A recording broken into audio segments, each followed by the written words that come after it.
Hello, everyone. Welcome to Debrincat Sports. Today we are going over the Debrincat trade. When we were actually making our video yesterday, the trade actually was happening while it was going on, so we didn't know all the details until afterwards. So the trade is for Debrincat is coming to Detroit. We are giving up uh, Kubalik, Sambringo, who is a minor league defenseman, played in Toledo last year. Well, our fourth round pick, and then a conditional first round pick. We get to pick between the first, our first this year, or our first next, or Boston's first next year, or Boston's first this year, depending on how everything falls about what we have. Um, it was a very good trade, I think, especially for the Red Wings, but really both teams. Yeah. I mean, they both got what they wanted, but I mean, to get the Brincat for that kind of deal, I mean that, and on a 4 year Yes. contract. I mean, you can't do better than that. I think Stevie Y did as good as he could. Yeah. I mean, I'm, and it adds a lot of excitement. I think people are going to be a little shouldn't expect 40 goals out of him on this team. I mean, I'm looking at somewhere anywhere in the around the 30 range for him. He should have like close to a 70-point season. That's what I'm looking for. Some oomph, and hopefully, he can help out Larkin, and Larkin can boost his thing. So I think if he hits the 40 goal mark, great.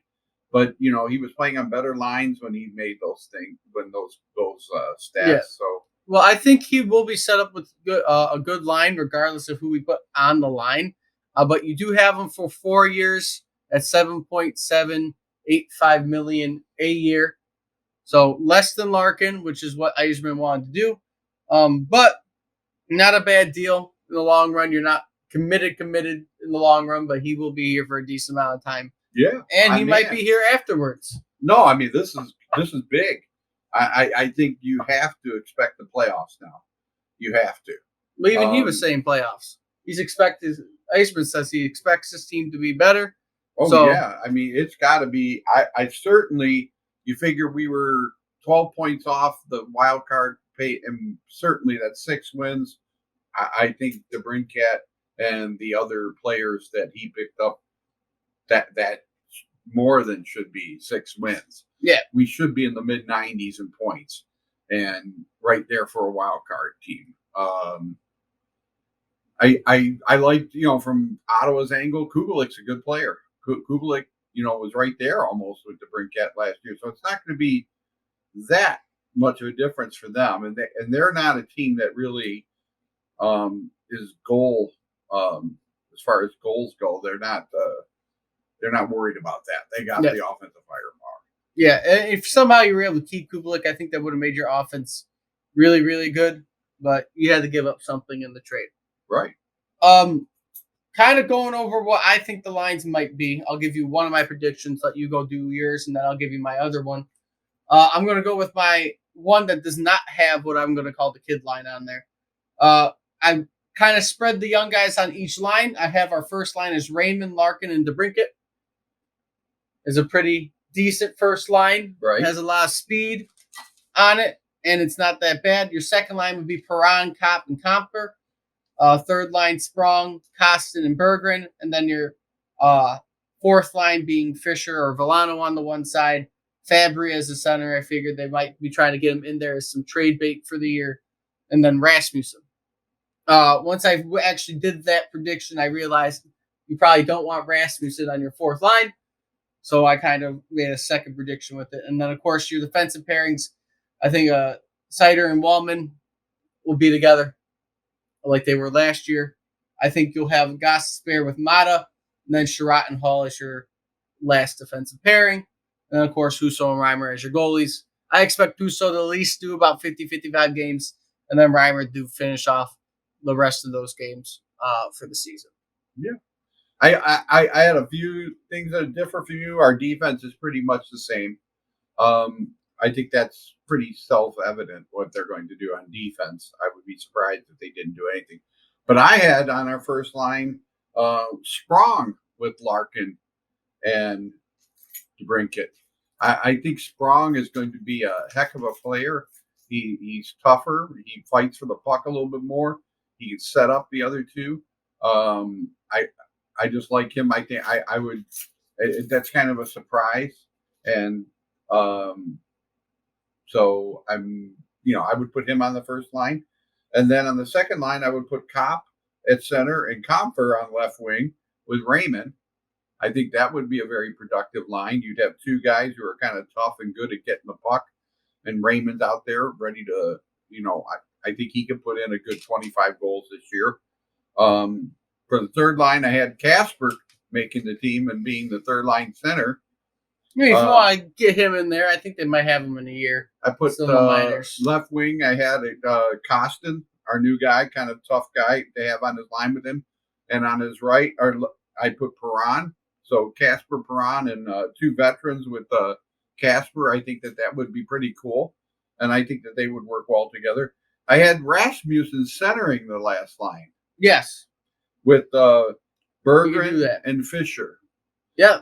Although, like I said, I feel bad for Berggren in the sense that, he's probably too good of a player to play on the fourth line, but it's the number game right now. You could switch Berggren with Perron and put Perron on the fourth line and just play Perron a lot more on the power play. He's a very good power play player. Save him, give him less minutes. But I think you're going to have at least four solid. They're going to be much deeper this year. And I think that's what he was shooting for, the Vegas model, a deeper team, maybe not so star-studded, but you now got Debrincat, you got your sniper, and I think we got a few snipers now. I mean, I think Raymond's going to be better this year. I think Sprong. I'm looking forward to it. I think it's going to be a lot of fun watching this team this year. Yeah. I still worry about the defense. The defense still doesn't. It looks better to me offensively, but I'm not sure defensively it looks that much better. Yeah. Godis Bear will certainly add some punch to the power play. Wallen is just getting better and better with Sider. It's going to be interesting to watch. We do have the question mark of Hull, what we hear from the Toronto people and stuff. We'll see how he works out with Mata. That certainly doesn't seem like a star-studded, pairing, but it'll be our fifth and sixth. So we'll see if they can just hold down the fort. Yeah. With your lines, they're not even that bad. I think both our lines would be good. My other guess, after I realized I didn't really want to separate all the young guys too much between the lines. So my first line, I changed it after I realized it. I had Perron, Larkin, and Debrincat. So I added a little bit of a bigger guy on that first line to be with Larkin and Debrincat. Right. Even though Perron doesn't really do much on the physical aspect of things, he at least is a bigger guy. Right. And, both him and Larkin kind of would work well together. I think setup guys, they're great setup guys. Yep. So that would work well if they could physically play with other teams. Yes. Your second line would be Sprong, Cop, and Comfer, which is a solid second line. Right. I think they would all work well together. Oh, yeah. They would do pretty well. And that is why I said I would make your third line the kid line. You would have Raymond, Rasmussen, and Berggren all on one line. I might like that because Rasmussen is got the physical part of his game. I would not mind seeing that. And that line would be a speed line. There would be just go. Right. Go, score, do what you can. There wouldn't be too much physicality on that line. It would basically be like skate, set up, score. Right. That would be what that line is for. Your other two lines, they at least could be a little bit aggressive. That line, I don't know how aggressive it could be, but you would have a scoring line. That would be 100%. You need to go fast. Rasmussen hits a little bit, but And then, of course, your fourth line I have is Fisher, Costin, and Villano. Right. That's a good thug line, I guess, if you want to use that term. But you don't really don't physical. have it. You don't really have anybody else. You throw Fabry on there or whatever else you want. Right. But that would set up a lot more plays, I think, having that kind of layout. I honestly would not mind either one. that I said. Who do you have But- centering your last line? Costin. Costin? Okay. He's a center. What about putting Soderblom out there with Costin and You could. I put him instead of Villano. Yeah. Why not? I get some mean, big guys out there?